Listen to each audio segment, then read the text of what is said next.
So hi, welcome to Binge Buddies, Neon Bloodbath. I'm your host, always Brian Dressel. With me, as always, is Matt Zombie Dog Felix Dykes. There better not be another fucking. Of course, it's another Twilight vampire. You are a massive piece of shit. We also have Joel Garrett DeWitt. I know that one. That one's Lee Pace. Nope. Oh, You know, even if we're not going to watch it personally, Brian wants to make sure Twilight continues to be in the zeitgeist. Because it's another Twilight for sure. We also have. are you sure Garrett's not Lee Pace? I mean, is Lee Pace in Twilight? Yes. Oh, then it's probably Lee Pace. I'm looking it up.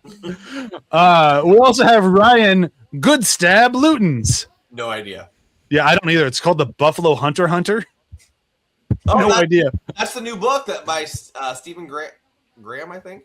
Oh, okay. Well, Goodstab is in that, and that's apparently a vampire. Yeah. Is the second Hunter a typo? I don't know. I got this off Wikipedia, Sure. which is always true. So, Yeah. which hey, do you guys remember when we were in school and you couldn't use Wikipedia as a source, but now you can use AI? Future is great. Can you?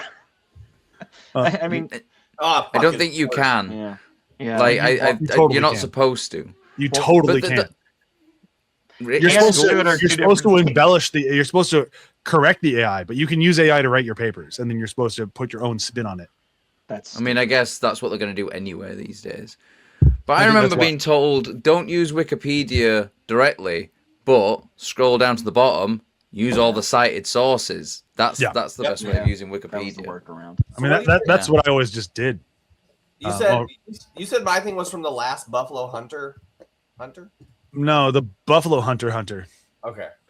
I think that's from a book. I don't know. This is like one of those few things on Wikipedia that also doesn't have like a link. It's just like black text. It's just like, no, just trust us. So I don't know. But here we are, episode 7 and 6. We're going to cover them both. Not in that order, though. Not in that order, but I refuse to say it the other order because I am a parent of a young child and I don't need to hear it. Which how is it do still it in the going? opening credits? Fuck's sake. I didn't cut those. Although I am glad that now we're at that instead of where it used to be I'm juggling boobs. So, it could have been worse. Well, you're doing both. I was probably doing Juggling boobs going 6, 7. Whoa. This is what happens when you're not your own editor. That's true. But thank you, John. He did do a great job cutting that.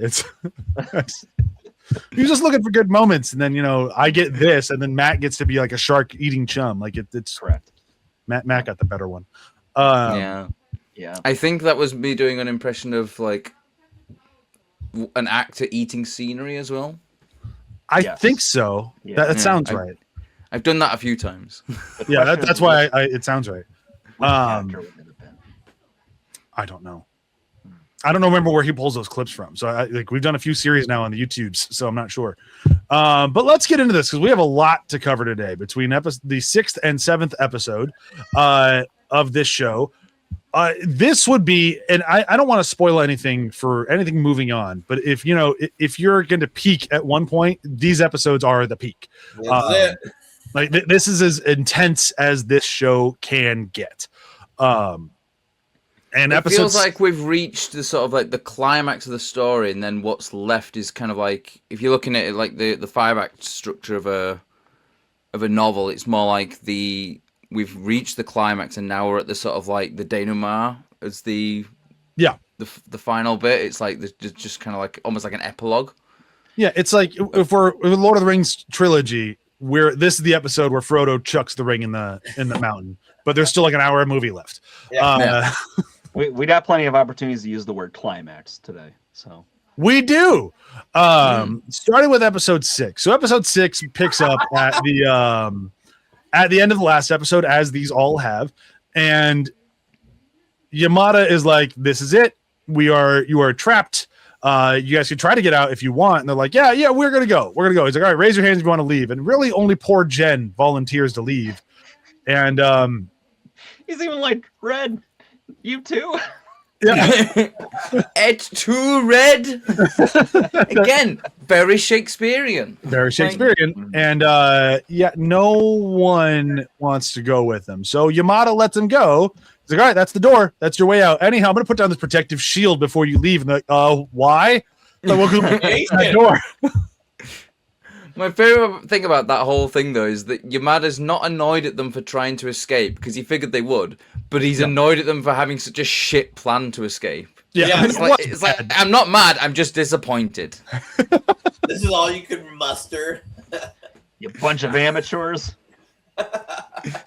So Jen gets the open door treatment, which open door you find a big fiery mess.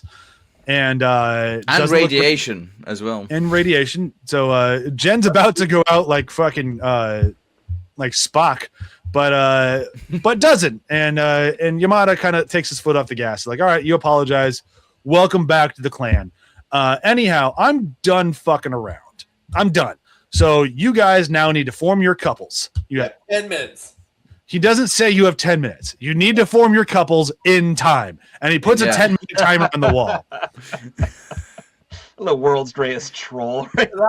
That was Incredible. Just incredible. When that switch in happens, and he just mentions that, I was like, oh, you bastard. Because you play it back in your head and go, oh shit, yeah, he did just say in time and then put a 10-minute timer up. Yep. It's like, He's just having the time of his life, too. I just like timers. That was irrelevant. Well, those are internally. Because there's one of them that says like he says I would stop looking at the clock if I were you. To somebody standing there watching. Yeah. Oh, that's true. Yeah, he does give someone a hint. But he's basically like, and this is where like these vampires are a little fucked in the head. If you needed to know that, and he basically says you need to form a loving relationship. You're not just here to bang. Like, this isn't just like a buffet. You're going to be mom and dad to children. So you need to be in a loving relationship. Yep. So fall in love. You have a few months. And Matt is finally trying to check out of the hotel. Yeah. What's this loving relationship garbage? I'm just here to bang. All these people that are like crowding into each other and trying to chase somebody down. I would be with the girl smoking a cigarette. Be like, well, we'll see how this shakes out, and then I'll try once things clear out a little bit. Yeah. Didn't turn out great for them, by the way. No, but I would enjoy that cigarette before everything went down. That's What's hilarious is just the pure chaos, and what I really enjoyed too is like they're still picky people. They're like, nope. Yeah. I mean, like this to save your life, and they're like, nope, not for me. Well, even who was the lead rain leader that tried to get them out? What is Jen. his name again? Even in Jen at the end, he's just like grabbing people's hands and like, you. Yeah. I also love, like, so you're told like you need to find someone, hold up your hand, say we have formed a couple, and then you get to go outside, tell the vampires outside you formed a couple, and then off to, how does Yamada put it? It's sex time. And then you're off to Bang Central. Well, no, the way I understood that is you say you formed your couple, and then you get your designated pervert. Yeah, and then you get assigned a vampire who's going to make sure you do the deed, and you do it lovingly. Not necessarily lovingly, because there's one that like do it faster, do it more aggressively. Yeah, depending on who you have. Yeah, that supercut of all the different sort of like training, should we call it, like methods. Like, stand aside. Let me show you how it's done. I think she was my favorite one. Like she was clearly like no, you're doing a bad job. I'll show you how to ride this, man. And then there's that one like that's hitting him going, doing it more romantic. Or like more sensual. The ones who are just right up in their faces going, yay. My favorite is the girl. I don't know if it was in this one, but there's just the one that's laying on the bed. She's like, "Are you done yet?" And she just like, so the promise of you just get to bang and enjoy life is quickly falling apart. But before we get more into those weirdos, which I'm not sure how much more we can even say about it, I do love the moment of like the one couple runs out after them, and they're like, I was going to mention this. And then, what do you mean trade? You're in love, aren't you? Like, yes. Clearly, I love them. Good stuff. That bit is so funny though. Like when they're both going, "You want to trade?" Like, yeah. Yeah. Yeah, well, I mean, it's all Four of them are into it. Like the one guy's like, "Wait, I get her instead." Oh, hey. To go very Wallace and Gromit all of a sudden. They're being manipulated the whole time too, because they go through that whole spiel of like love, but then later they're just saying things like, "Oh, you guys don't care. You're just meat puppets." Well, again, depending on who they have, some of them are like, "You're not being loving enough," and the other ones are like, "Just get it over with, do it." And then there's some that are like, "No, more vigorous, faster, harder." Or like poor Jen is like, "I just can't do it with you in the room." And she's like, "All right, cool." Bang. Bam. Shoots his girl. Jesus. And he doesn't have other options because the rest of them have turned into a feeding frenzy. If you did not pair up in time or irrelevant, then you're just food for these people, for these vampires. And it's like, it goes nuts. The announcement thing that comes up at like lunchtime. It is now lunchtime in the dining room, something like that. But like you do start seeing like Yamada might not be the best king. Maybe. Like if you're gonna burn like because if you're thinking about it, if we're believing the end of the world, all of that, the plan is not necessarily a bad one. We have constant food, they have shelter, symbiotic relationship, things are going to be fine. But if you take breaks to eat huge swaths of the humans, you're going to run out of stock fast. Humans do not procreate quickly. Like it is a long process. It's not just 9 months. Like you need to let these things grow up too, or they cannot procreate. So like this is decades of plans. You can't just eat all of your livestock right away. Not to call humans livestock, but they are in this show. They are in general been doomed to fail from the start. It presumes too much self-control for vampires who clearly don't have any self-control. It requires a complacency from people that I think generally people aren't complacent enough if they feel subjugated enough by their masters. And so it's like there was always going to be a push and pull between not just whether they're going to be like vampire food, but also just like how tenable that Shady alliance could be. What I like about this is you definitely kind of get the two aspects. You have vampire lore that you have these high aristocrat vampires that will go through and do things the proper way. And I was kind of thinking when I was watching this, I'm like, okay, they're going to sit here and let these people live, drain their blood, and then drink that blood, allow that to go. And then you see the savage side in this one, and it just goes savage real quickly.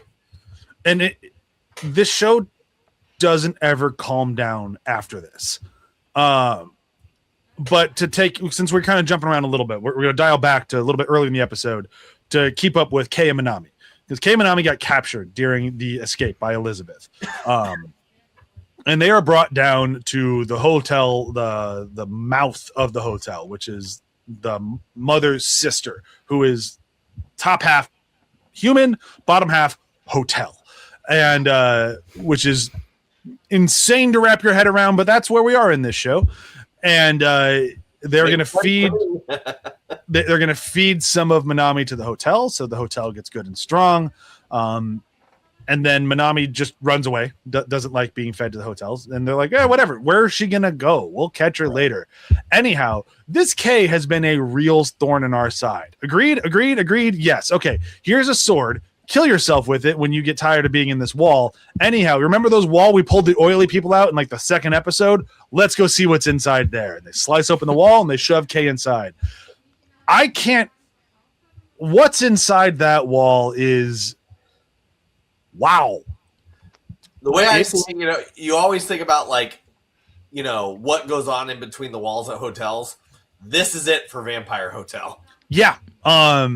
So this is a collection of people that could not handle the forced constant sex, is how they put it. And they were punished by putting into a sweaty, bloody, steamy, I'm going to go with kind of like large intestine of a hotel. It's kind of how I'm seeing it, kind of the vibe I get of it. Yeah. And what they do in there is they bang. So they couldn't stand the forced sex outside of the hotel, but inside of it, they seem more okay with it. It seems like there's like a bit of like a haze, kind of makes them go a little bit nuts, and they just kind of cut themselves. They bleed freely. They cover themselves in blood. They get naked. They bang. They cut. They bleed. They do all this sort of stuff. It's very sadomasochistic, and it Yes. and it just it reminds me of like Hellraiser a little bit, like the Cenobites and all that kind of stuff. Like, you know, because these people, like, it's quite clear they've been in there a while, and it's like maybe a lot of them, like when they first went in, were very sort of like hesitant to it, but then it's this sort of thing of like, well, you either just accept it and make the best of it, or you're going to be miserable. So I think it's like, before they couldn't handle the forced sex because they felt like there was a way out. When you get to the point where like, oh, there is no way out, and I can either be miserable or I can just make the best of my situation. Like, they make the best of the situation and just kind of accept the fact that they are just here to cut themselves and bang and have this kind of like weird blood orgy thing going on.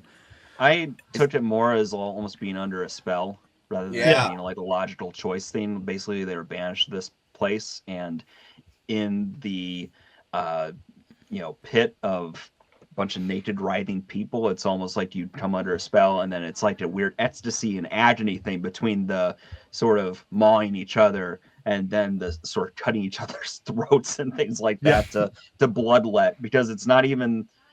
This makes me wonder, like, they talk about bloodletting the people who actually stay in the hotel room, right? Yeah. Is the idea that the people who refuse are feeding the hotel, and then the people who agree are feeding the other vampires? Yep. That's how. Yeah. Okay. But it's a big hotel, so it needs a lot of people. So it's just constantly like digesting them. They're cutting themselves slowly. It's just constantly digesting. That's why I said like intestines, because it's just constantly pulling nutrients out of these people. I think you're right. I think it's a spell, because they're not giving them water, they're not giving them food, but they're staying alive. So there's some weird juju inside of there of like. Brian, I like what you said about haze, because that's definitely what Sana was showing. Like when you are inside the hotel walls, we'll call it, it is definitely darker, and there's more of that haze, almost like a misty feel. Yeah. As they're moving around, or as Kay's trying to escape, essentially. But just running into people who are sitting there, you know, going to Pound Town and then also stabbing yourself, you're like, what in the utter fuck is this? I do find it interesting that like this show that is, you know, lots of sex throughout, no nudity until you get inside the wall where there's no chance of it being sexy. Mm-hmm. And it's also still brief as well. Like a lot of it is, a lot of the nudity is kind of like covered. Like every now and again, you might just see a nipple, like a bloody nipple appear like randomly. But it's all very much like butts, I think. But it's not like it is never showcased in a sexy way. Like it's like almost hats off. Like because this show really could have gone thirsty, and it's like no, we're going for violence. Thank you very much. That's where we're going to earn our rating. And it's interesting as well because it's like the show is very much like sex is a very large theme in the show itself, and then but like we don't get the gratuitous nudity of like, you know, like you wouldn't like if this was like made by the same people who made like slasher movies, like you'd be like, oh well, tits, put tits in there everywhere, you'll just make a wall of tits, it'd be great. You know, and it's like it is weird like seeing it like a more like oddly like phrased tasteful like representation of this kind of storyline. Tasteful is an odd phrase for this show, but I see what you mean. But it works for this show. It's not climbing wall. It's not exploitative. Let's put it that way. Yes, yeah. But it's I do like sort of like there was something I was sort of thinking. I had a point. Oh well, it's gone. Matt, you always have a point, darling. Thank you. I do wonder if it's a cultural thing in some ways too. Not having known Japan culturally very much, but like to your point, Matt, most of these would be very visual affairs when it comes to like nudity, and even in the sex scenes that they show, it's like they're pretty covered up. A woman wearing I was just gonna say panties, that. Like, you know, there's a modesty to the actual sex scenes that adds a weird sort of flavor to how they're when showing the one girl's like, stand aside, let me show you how to ride him. She has full blown like Reggie style sex. Her pants are still on. Yeah. So are his jeans. That's so, like, that's what I want to. That's what I wanted to say. Like that's cool. They chose the gratuitousness to be violent, and then everything else was like, we're going to candy coat it and here's clothes on top of the clothes stuff. And but like, again, it could be a sort of like a TV like rule in Japan, like, you know, violence is fine, but nudity, no. Like, we don't know for certain. Yeah, and I don't know the culture well enough, but honestly, like, I would give the benefit of the doubt that like this was all intentional because it works for the show. It works for the thematic. It works for all of it. Yeah. Because the usage of sex in the show is never romantic. It's never sexy. It's never a loving thing. It's very transactional. And it's unwilling many times. So it's not like it is a weapon of survival. It's not like to sound like very hallmarky about it. Like, it's not like a beautiful connection between like lovers. It's just very Pound Town. What do you mean? They were all very romantic, saying we have now formed a couple.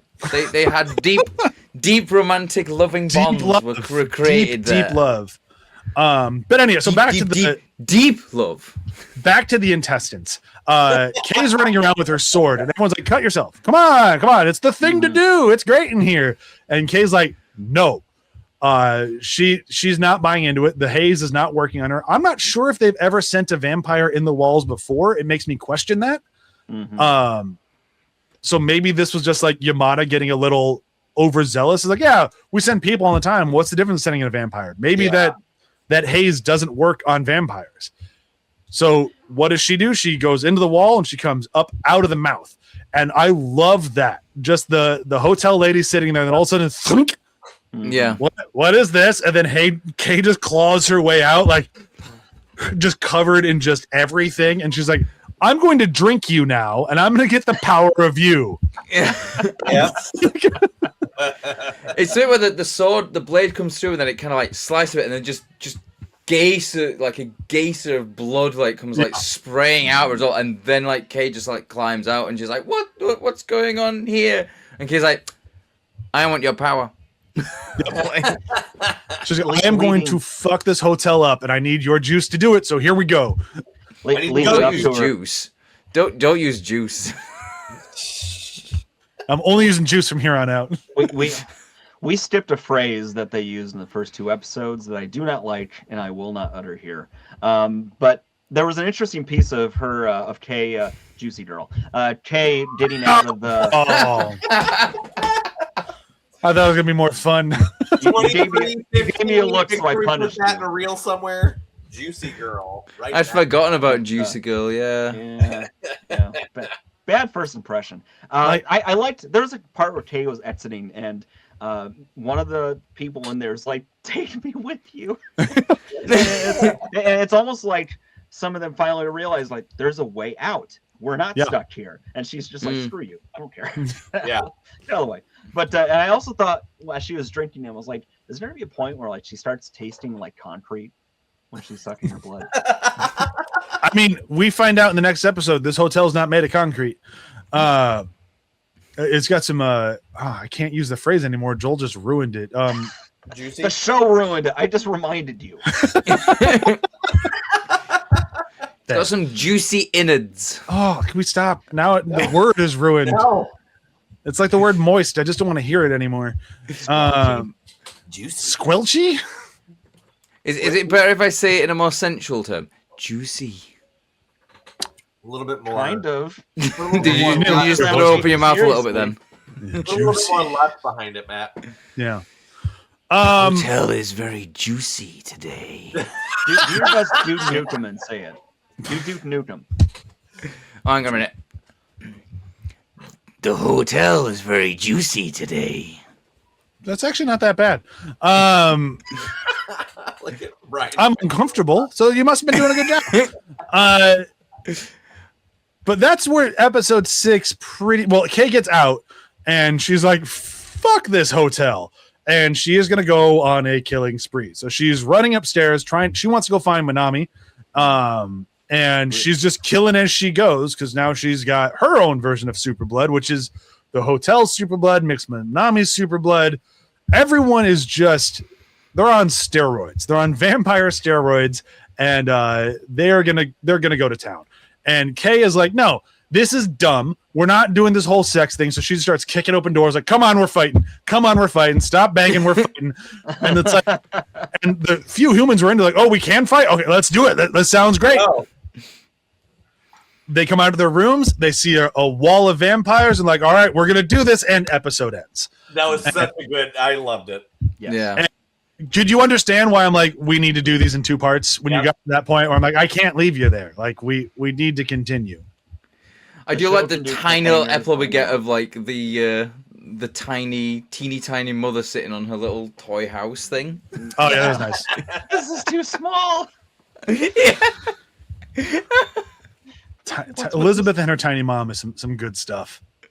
So then we move into episode 7, and before we go too far, like, sorry, Manami's really going through it. Right oh my now. God, poor Manami. Yeah, you know, she's gotten the wrong end of the stick each time.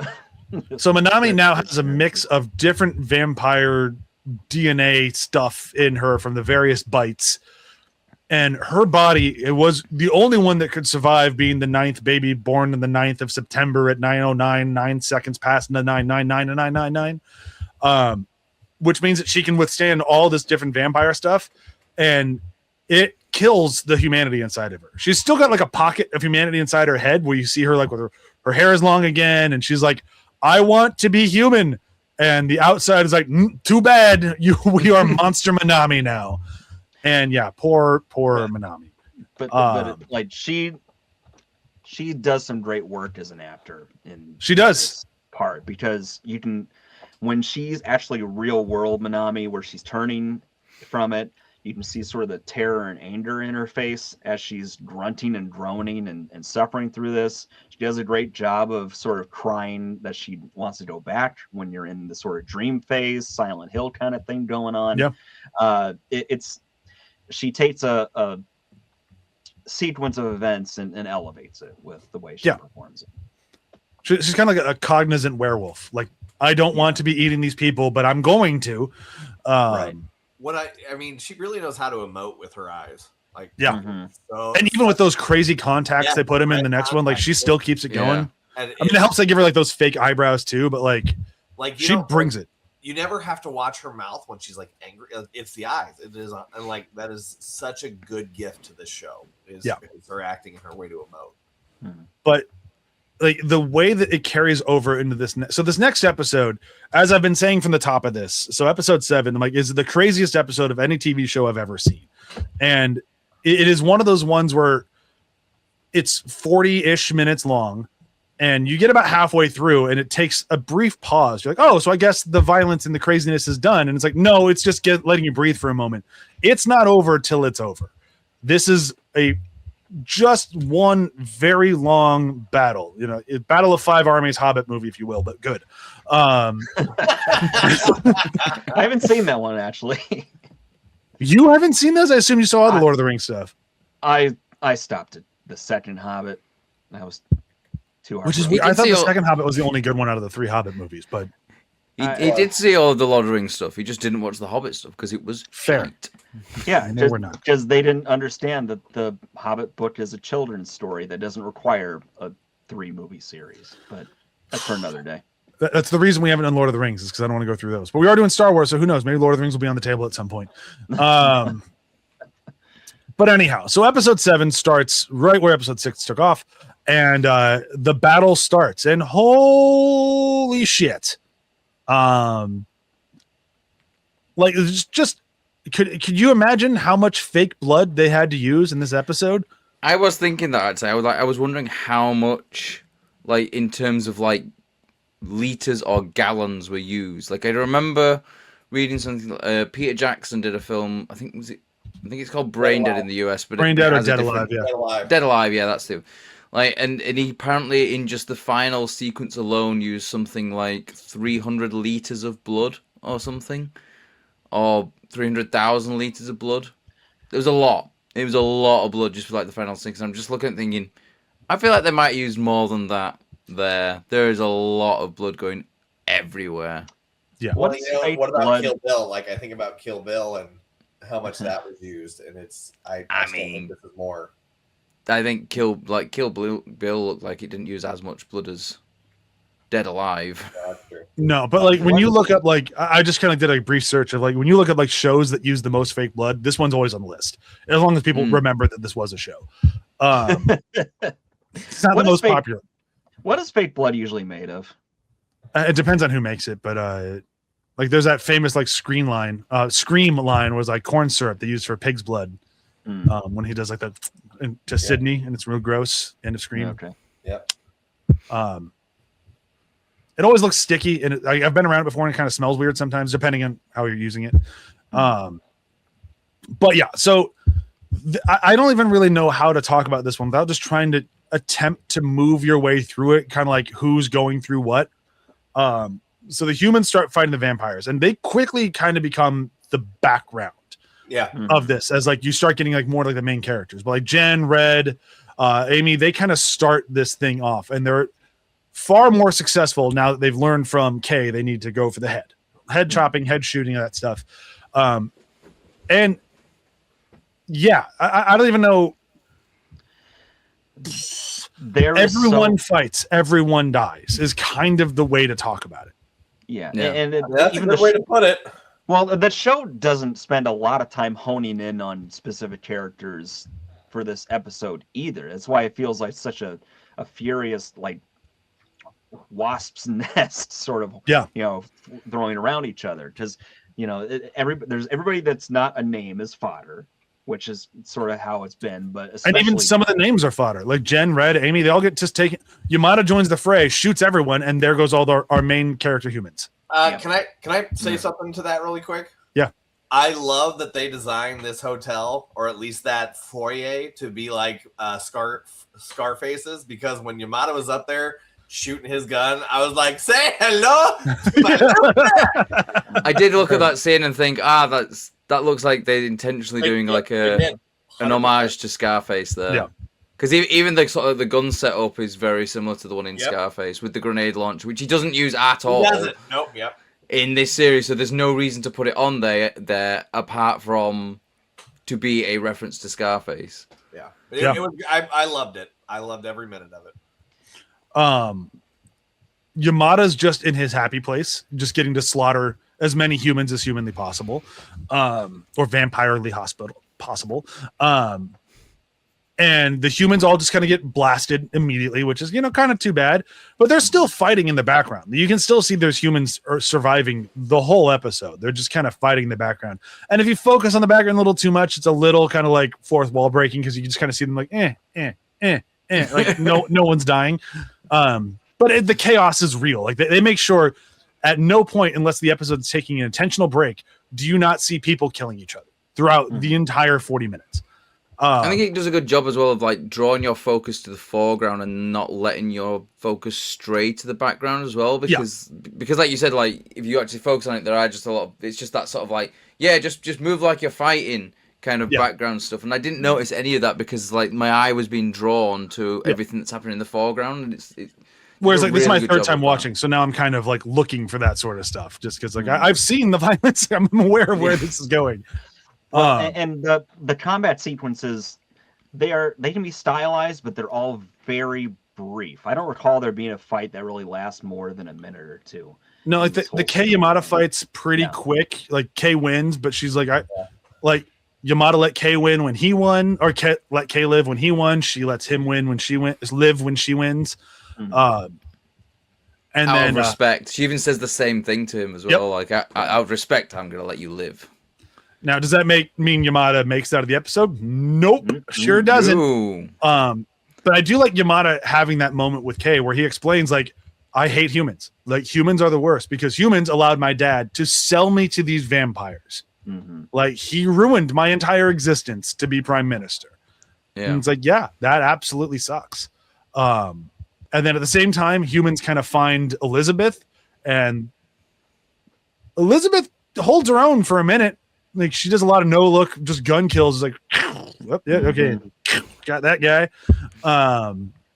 But she goes looking for Yamada, and then she sees Yamada, and she lets her guard down for a second, and bye, Elizabeth. I love how quick that is as well. It's just some guy, just some like unnamed character just runs and just like with a samurai sword, just chops her head off. Like I love that it's that kind of thing because, like, you find that in a lot of like films and TV series where they make a big deal out of, you know, oh, this person's gonna die, has been killed. It's like a huge dramatic thing. But in like actual battle sequences, like actual battles and things like that, like generally like deaths are pretty fucking quick and just come out of nowhere. Yeah. And then Yamada watches it happen. He hates everything on the planet. He hates it all except for Elizabeth, and he sees her get her head chopped off. And like that's it for Yamada. He can't keep going. And like he runs to the fountain that she falls into, picks up her head, has an awkwardly sweet moment with her head, and then takes his own. Which I mean, yeah. What I really there is we've mentioned multiple times about it being Shakespearean. That's Romeo and Juliet right there. Yep. Well, what I was gonna say, there's more to Yamada in these 5 minutes than in the entire show. There's more to Yamada in a 30-second flashback clip. He ebbs and flows so much. Like I felt like he was the star of this. Yeah. Of this episode because he really is that focal point. Like I am a bad mamma jamma. I'm gonna blow you all away, but I got nothing left to live for. See you later. Bye. Yeah. That's in the span of like 10 minutes of this show, and the dude goes through it, and he is just flawless in his performance. Oh yeah, and like it's such a great actor. Like the performance, so good, is amazing. But like, this is my third time watching this episode. Like, this is my third time through the show, and I always kind of forget that he does the head slice because I'm like, like you want to talk Shakespearean, you're right. Like, because like if the show hadn't done such a good job getting us to this level of insanity, we would never believe he could do it. Like, because you really can't cut off your own head. A vampire maybe has to be a very sharp blade, and you have to take a hell of a swing at a very weird angle, but he does it, and it's like, I'm not gonna stick around for this. And it's kind of a bummer to see him go, knowing we still have 3 episodes to watch. It's like, but what are we going to watch without Yamada? Like, he has been such a good character on this. And like the actor's done such a good job. It's like, we're losing everyone here. We skipped over it. We lost the hotel. Like even the hotel got her body chopped off, which is a phrase I never thought I'd use. This is also the episode where they start stabbing the walls and realizing the hotel's made of meat. Right? Yeah, that was awesome. No, with the sort of accent that goes in, and then he pulls it out, and it just starts like spraying out, and I was like, "Stab the walls!" I was complaining about Breaking Bad before we started the first recording for different reasons, but it kind of reminds me of the last season. There's an episode called Ozymandias. Yes, and that is sort of the breakneck speed. Everything is tumbling apart towards the finish line, and this really feels like a similar. Inflection point. Yeah, in that way. Do you mean the highest episode rated TV show ever, Joel? I don't know that it deserves that, but it was a very good episode. It is the highest rated. Ozymandias is the highest rated. Only because of review bombing, though. Let's not get it twisted. It's literally because of review bombing. I mean, it's not even the best Breaking Bad episode, but Fly. You like Fly, don't you? I do like Fly, but it's not my favorite.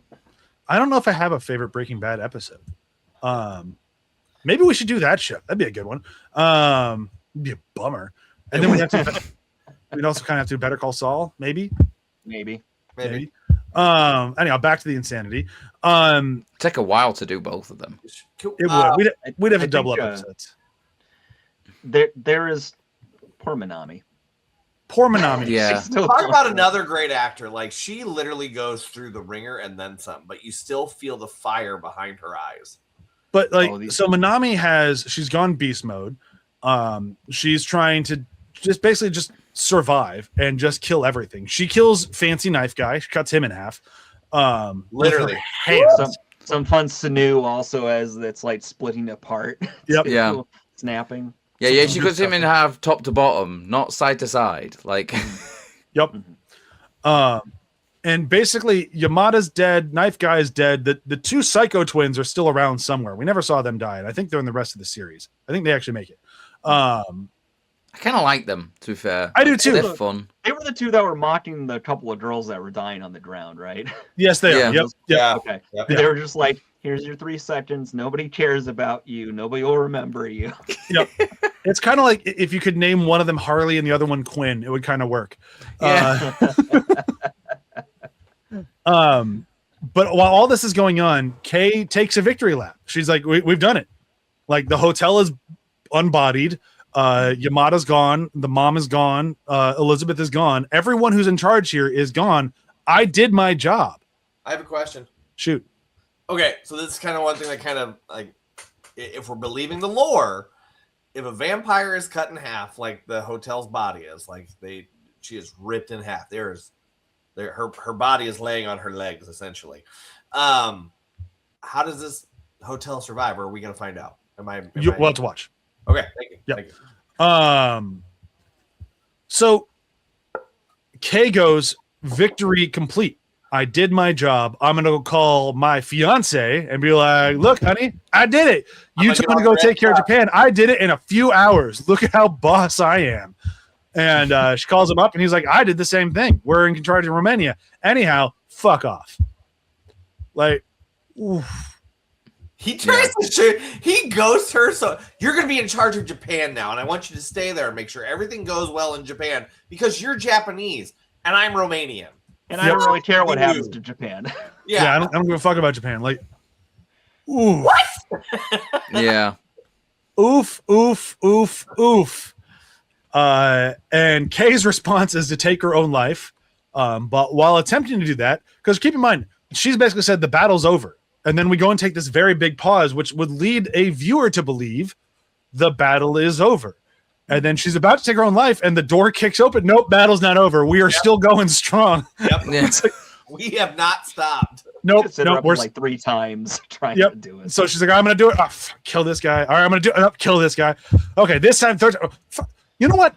Fuck all vampires. And she's like, I'm going to go kill them all. I'm going to kill absolutely everyone. But first, I need to save Minami. I need to go find Minami. And Minami, again, poor Minami. Minami is, she's seen herself in some water. She realizes what she is now. She's not a fan. She is not a fan of being Minami. So she goes and finds Kay, and she's like, Kay, you need to kill me. I can't be this. This is not me. I don't want anything to do with this. And Kay can't do it. It's like the one thing she regrets in her life is doing this Minami, which good. You should feel bad. Holy shit.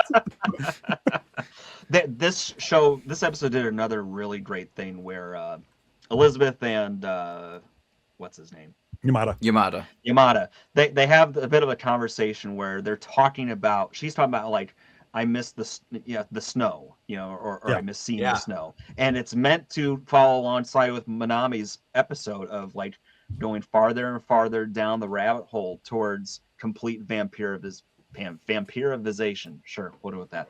But it's a nice, again, like one small line that fleshes out the entirety of what's happening with this other character. Yeah. And it's just like, so Minami asked to be killed by Kay. Kay says no. Excuse me. And so Kay's off to kill all vampires. Minami snaps. Is like, I'm going to kill everything with a pulse. Yeah. So they both join the fray again, back downstairs, where now Noah has finally decided to show herself, and she's pissed off at Kay for turning her down. How does Kay respond to the potential only love she's had in her life? She cuts her head off. Like, Jesus, this episode. She did stab her in the gut 1,000,000 times. I might be a little upset by that. I mean, yeah, you're not wrong, but at the same time, like, yeesh. Like, you're going to survive being stabbed in the gut. You're a vampire. We've seen this happen. You're not going to survive getting your head chopped off. When we did another, but it's like, I think it's like for every, yep, yeah, for every 5th stab to the gut, that's one beheading, and she did it like 10 or 12 times. So like, at that point, it's like, well, you've earned 2 beheadings. So I do like you a lot, but rules are rules. Well, and there was always a sense of imbalance in feelings for each other. It really seemed like Kay doesn't necessarily had the same love for her as she was giving. And so I think that kind of flavored it a little too, I think. Yeah, Noah definitely had unrequited love. Yeah. For Kay. Like, and that flashback is quite tough to watch because when you actually see like Noah kissing Kay, and it's like there's this smile on Kay's face, and you're just like, oh, if they hadn't been turned into vampires, maybe something could have worked out there. It's almost wholesome. It's like it's wholesome Yeah. and very muted for everything that happens around it, which It's probably what makes it so striking. It's probably the one bit in this whole series which is actually romantic. Yeah. They keep talking about romance and love and all that sort of stuff. The one bit is like a flashback from, 10 years before the series actually starts or whenever it was. And that's the actual only romantic bit. Anything else after that, there's no romance there. No. And yeah. So basically everyone's dead. Minami is just letting the humans attack her because she can't bring herself to kill Kay. Kay can't bring herself to kill Minami. So she's like, just whatever, just fucking do it. And the Dracula vampires have their envoys show up to say, are they there to take Minami back? Is that what I'm to understand? Yeah, that's part of what Dracula told. Yeah, Kay. Not give him Dracula, Minami. he's just the cult leader. He goes, you keep Japan. Oh, and you're not coming back, but we want Minami. So that's that. We should have mentioned that too, because that stings even more. You know, 'cause Minami's Japanese. Why can't And she's got the Dracula blood. Why can't she stay? Well, Minami's got the super blood, so they're basically taking her back to be a blood bag. Oh, absolutely. But still, that's for the betrayal for Kay.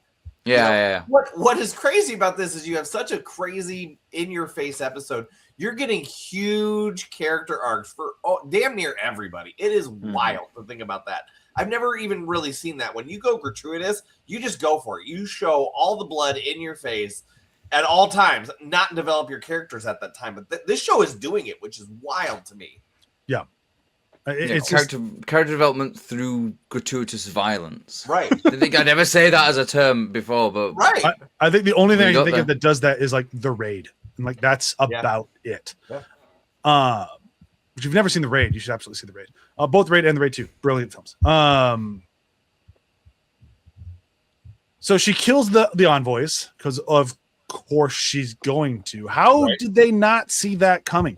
Like Delusion is everything when like you're the delusion of the fucking Dracula vampires were like, yeah, no, Kay will fall in line. We just broke her heart over and over and over and over, but she's gonna fall in line because that's what we do. And it's like, yeah, that doesn't really go that well. So she kills them, and then you just kind of see just the pure chaos of this room, and you see one human just kind of standing there, and he just kind of like, just very like Rob McHenley or Rob Mack from the episode of It's Always Sunny, where they're doing like their high school reunion, and you see them doing their actual, like they do the big dance, and it cuts to the real version of the big dance. And it's just him just standing in the middle of the ring.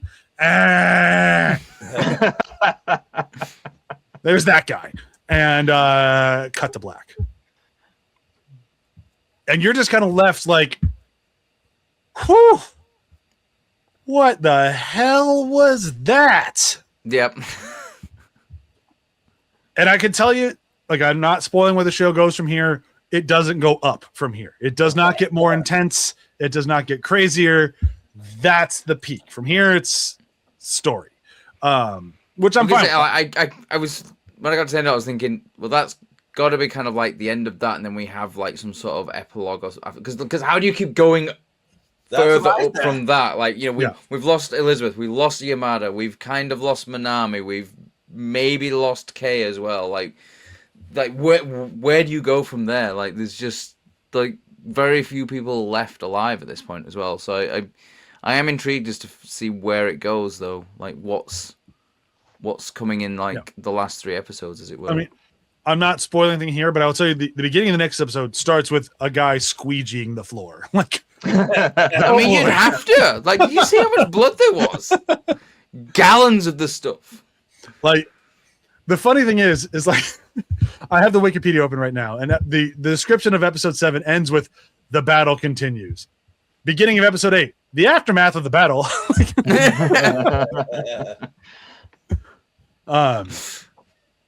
So yeah, like if you want to say, we said earlier in this episode, we're gonna be able to use the word climax a lot. This episode is all climax all the time. But in something that's sort of like akin to Mad Max Fury Road, somehow it works. It's a nonstop action sequence, but it never had me going, all right, that's enough of that. Like it just, it worked very, very well. And I think because we got to know the characters, we got to know the human characters, we get all the payoff that we've been wanting to see, all the characters we want to see die a grisly death. We see Manami go through it. We see like the full culmination of her character. It pays everything off while dancing the tightrope of being the most violent episode of a TV show I've ever seen. And like, it's hats off. Like I'm still impressed now watching this the third time. Amount of time on this episode itself, the actual screen time feels like 90% violence and 10% like character development, but the feeling is actually more like 50-50. Just the sharpness of those short moments makes it feel that much more highlighted and equal weight to all the action happening on screen. And like, I you think couldn't do it if they didn't have such strong performers in all their roles. Like everyone really shows up for it. I think the reason why it doesn't sort of feel like you don't get bored or just like, okay, I'm done with this is because, like, number one, there's a lot of variation in the action. It's not just like, you know, a bunch of people standing around shooting guns at each other, or some people just like punching each other a lot. There's a lot of variation. There's sword play, there's gun play, there's actual martial arts stuff going on. So wall stabbing. Yeah, it sort of like it does a good job of, like, you know, mixing up all the different types of like sort of screen combat you can get to the point where you're not getting bored by the action but also, like you said, there's like viewers, like I've said, like there's a lot of characters going on within the violence, and like, you know, so there is that sort of, there's that story unraveling, and there's that sort of like those character beats happening in the midst of all this chaos and violence and action, and it's it's a very difficult thing to do and make it work. Yeah, very, very much so. For a movie that, or for an episode that could be very chaotic and like all over the place, it does so in a very non-chaotic way. It's the most chaotic, unchaotic episode I've ever seen, because everything that they set out in order to drive these characters works, and it hits the notes all while chaos is happening. There's an element of order to the chaos. Yeah, that's what I was looking for. Thank you. Order to the chaos. Yeah. Thank you, man. Which again is very difficult to do, because like chaos by and large as a concept has no order. Right. But to be able to like inject order into the chaos to make things sort of like work in a cohesive manner. A story. Yeah. It works in a way that you, the viewer, can tell that order is there, where you can tell that if you were in the room, it's not. It's just pure just full-blown slugfest orgy. And that's a difficult tightrope to walk. Like, you know, that's like the chaos of battle is not something that's been very well shown in lots of media. Like, I think back to Braveheart was like the first time I remember really being like, oh, being in a war looked awful. Like, holy God, like, how do you know who's who? And this one kind of has that vibe. Like, you get the idea that a human probably killed a human and a vampire probably killed a vampire in the midst of all that chaos. Like, there were some accidental murders in the intentional murders, is I would guess. But you kind of can tell when like the foot's coming off the gas a little bit. Like when they circle back, do you see Amy and Jen again? They find each other. They get that one last smooch before they just bleh. And it's it's like, okay, so we're done here. And I'm impressed, and I'm tired, and I want a nap. And and yeah, that's really it. Is there anything else that we did not talk about in this thing? I think we kind of hit it all. I think the only thing that we didn't like sort of mention was just the fact that like Manami goes mental wanting to kill Kay as well, because she realizes that it was Kay that was on the other end of the phone. Oh, right. Yeah. I mentioned she tried to kill Kay. I didn't mention the reasoning. Yes. 3 minutes.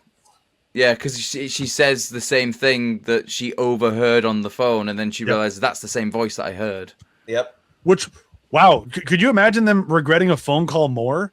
Like, yeah, Kay's 2 buddies died because of that phone call. Kay almost died because of that phone call. Like, man, send a text. Yeah, exactly, right? So much more efficient. All right. Well, so tune in next week when we talk more. But no, let's do our quotes first. Does anyone have quotes from this episode? These episodes? You can have two if you want them. I don't have. I have two. You want to bring up real quick? Having seen Old Boy, I always think about hallway fight scenes when they pop up. Kay has a very good hallway fight scene. Yeah, she does. Yeah. Yeah, with the katana where she goes through and she's just slicing through them. And it's like it's brutal. Like there's a bit of style to it, but it is a brutality, almost like she's using a blunt force object instead of a knife to slay these people. Yeah, it's very cool.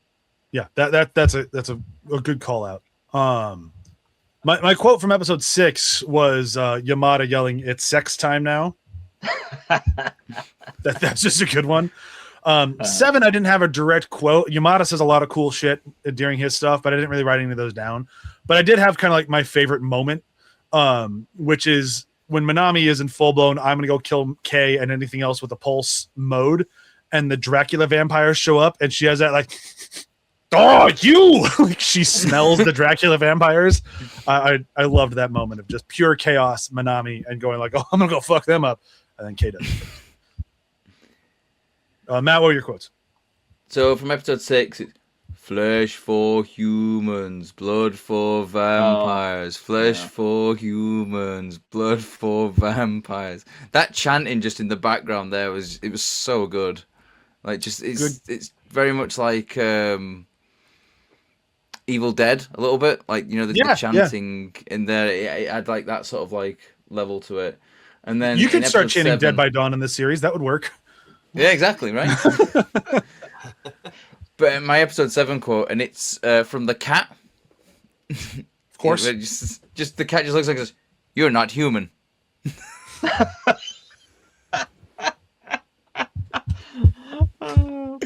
Again, hot meat kettle.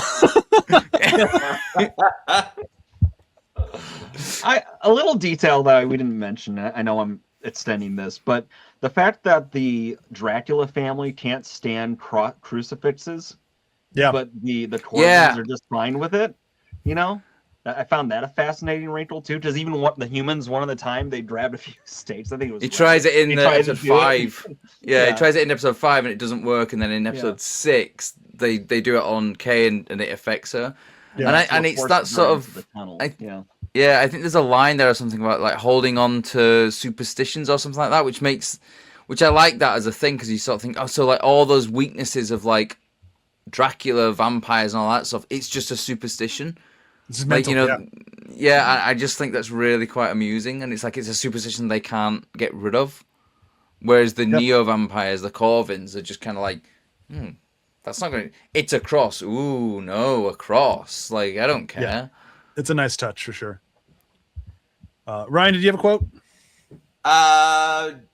Episode 6 would be like, we made a couple.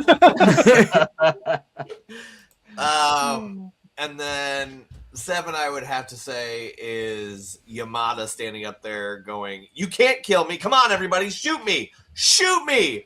And then they're like, all right, shoot him. And then he just laughs at them and blows them all away.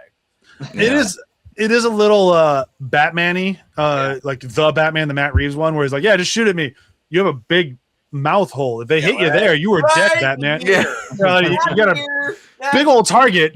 Right here. Yamada has the same thing, and he just trusts they're all going to miss. And they do, so he's right. So, I guess maybe I'm wrong here.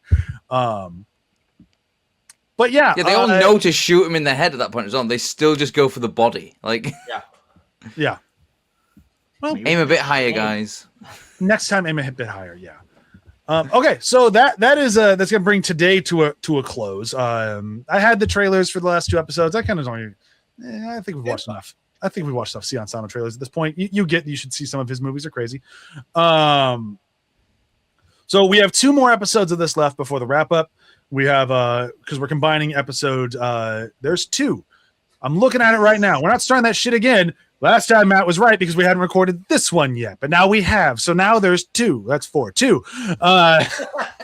Can we just clip that where you said that I was right because that's we have 8 8.1, 8.2, and Yeah, but 8.1, 8.2, we're going to record in one session. So we have 2. The show has 3. And actually, I'm going to look into these things. We might just slam it all into one thing because it is just kind of one long epilogue. So there might only be 2 episodes left of this thing. You'll find out as the episodes come out. I'm going to kind of do a little research and figure it out. But you'll still have a wrap-up episode where we'll do, I don't know how we're going to rate things in this. I don't think I'll we can figure it out. rank the episodes, to be honest, because it's yeah. all one sort of like very long. Yeah, I don't storyline. think so. The rankings will be a little bit. It'll probably be like character based and that sort of stuff. We'll still be ranking episode. It just won't be as long as our normal ones because it's tougher to rank because it's just Okay. like how do you rank the parts of a sausage? It's just a sausage. Yeah. How do you rank blood splatter? I like my analogy more. I can rank blood splatter. I knew you could. I knew you were going to say something to that. How did I know you were going to say something to that? I mean, he's a Because subject matter expert we've here. established that I'm basically a serial killer at this point. That's true. We have covered You that. either before. are or you aren't. There's no basically. Yeah. Just keep going. Roll with it because now Matt's given the impression that he's going to come and kill Joel because he's on to him. You got Matt, as we like to say on this show, Do your thing, cuz. What's really funny is there was the look on your face like before, like a good few seconds before you said anything. I was like, oh, he's gonna play the yeah, play he the gave me a window, and I actually had the thing open this time. So I'm like, oh, I can do it because we've had windows many of the last 2 episodes. I'm like, oh, I don't have the window open to do it, and then this time I did. So I was happy. It brings me joy whenever I get to use it. The fact that John cut it into our opening and it said it's going to stay a part of our opening from now on. It just brings me joy. Thank you so much, Texas Chainsaw Massacre, for giving me that in my life. Like it is just the best. I might almost makes it worth going through every single one of those fucking things, even though most of the films were awful. If I had a screen printer, I would totally do like one of those like picture frames of just Alexander Daddario on the front and Do Your Thing Cuz on the back. Like that would be my go-to Texas Chainsaw Massacre t-shirt for the rest of it. I'd make like 10 of them. Hell, if we had a store, I would make them and try to sell them until we got shut down for copyright infringement because of course we would. But it's the best. It's the absolute best. And with that, bye. Bye. Oh, what I tell you, this is gonna be a long one. Hour long. Look at that. Bye. Yeah. Bye. Bye. Bye.